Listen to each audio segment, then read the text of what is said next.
Bonjour, bienvenue dans cette vidéo. On va voir comment factoriser dans le cadre du calcul littéral. Avant de commencer à factoriser, je dois vous rappeler quand même ce que veut dire développer. Donc développer, c'est quand on a quelque chose qui multiplie une parenthèse. Alors la multiplication ne s'écrit pas en calcul littéral. Donc on doit distribuer le terme devant la parenthèse à tout ce qui est à l'intérieur.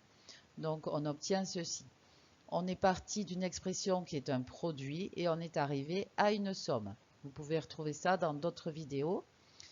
Factoriser, c'est exactement l'action inverse. Je vais partir d'une somme et je vais vouloir arriver à un produit de cette façon-là.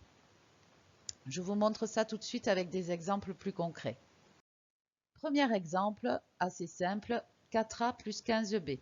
Donc je dois le factoriser. J'identifie déjà les termes de ma somme, les paquets ici verts, 4a et 15ab. Je cherche le facteur commun dans mes deux paquets. Ici, c'est le nombre a qui multiplie quelque chose dans chacun des deux paquets. Donc c'est lui qui va venir devant ma parenthèse. Et puis je vais marquer dans la parenthèse ce qui doit être multiplié par ce a. Dans le premier cas, c'est le 4, donc j'écris 4. Dans le deuxième paquet, c'est 15b, donc j'écris 15b. Entre les deux, je mets bien le plus qui est ici entre les deux. Je peux vérifier pour voir si ma factorisation est bonne. Si je développais a fois 4, ça fait bien 4a. Et a fois 15b, ça fait bien 15ab. Donc, j'ai bien factorisé.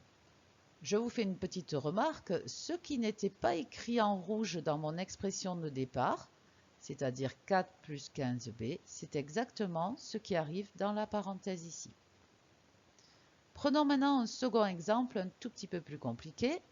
Alors, je vais partir cette fois d'une différence. Sauf qu'ici, je ne vois pas très bien le facteur commun. Donc, je vais réécrire les termes, ici les paquets verts, en les décomposant un petit peu.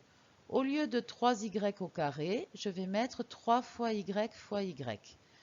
Au lieu de 12y, je vais mettre 3 fois 4 fois y. À présent, je vois bien le facteur commun dans mon paquet. Alors ici, il y a deux facteurs communs. Il y a le 3 et le y qui se multiplient dans chacun des deux paquets à autre chose. Donc c'est ce qui va venir devant ma parenthèse. 3y, on ne remet pas le fois puisqu'on ne l'écrit pas en calcul littéral. Dans mon premier paquet, c'est multiplié par y. Dans mon deuxième paquet, c'est multiplié par 4.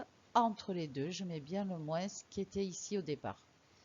Je vérifie pour voir si ma factorisation est correcte. 3y fois y, ça fait bien 3y au carré. Et 3y fois moins 4, ça fait bien moins 12y. Donc j'ai bien factorisé. Comme tout à l'heure, on peut remarquer que ce qui arrive dans ma parenthèse, c'est exactement ce qui n'était pas en rouge dans mon expression de départ, sans compter les fois qu'on n'écrit pas. Prenons un dernier exemple vraiment plus compliqué.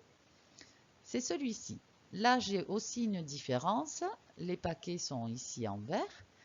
Alors, dans chaque paquet, il y a un produit de deux parenthèses.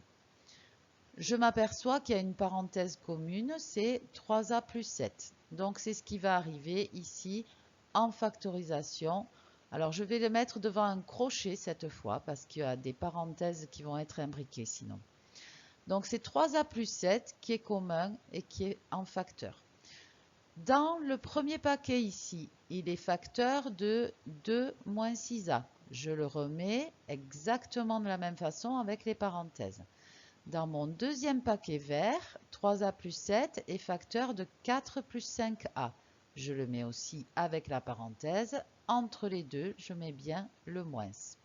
Ces parenthèses, elles sont importantes parce que le signe qui est devant cette seconde parenthèse-là s'adresse à toute la parenthèse.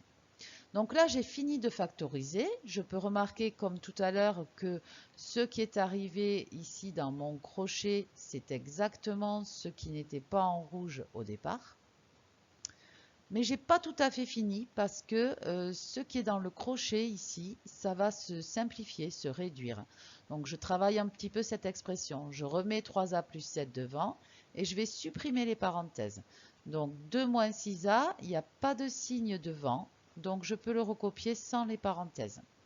Par contre, pour 4 plus 5a, il y a un moins devant qui s'adresse à tout ce qui est dans la parenthèse. Donc moins 4 et moins plus 5a, ce qui fait moins 5a.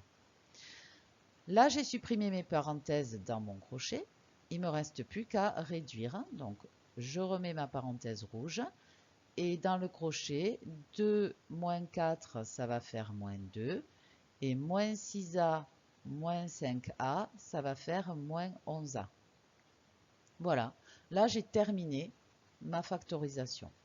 Alors là, si jamais je voulais développer pour vérifier, il faudrait aussi que je développe dans l'expression de départ pour vérifier si je tombe bien sur la même chose. Ça prendrait un petit peu plus de temps. Voilà, je vous ai tout dit. Le dernier exemple est plus compliqué, mais du coup c'est complet. Je vous remercie, je vous dis à bientôt.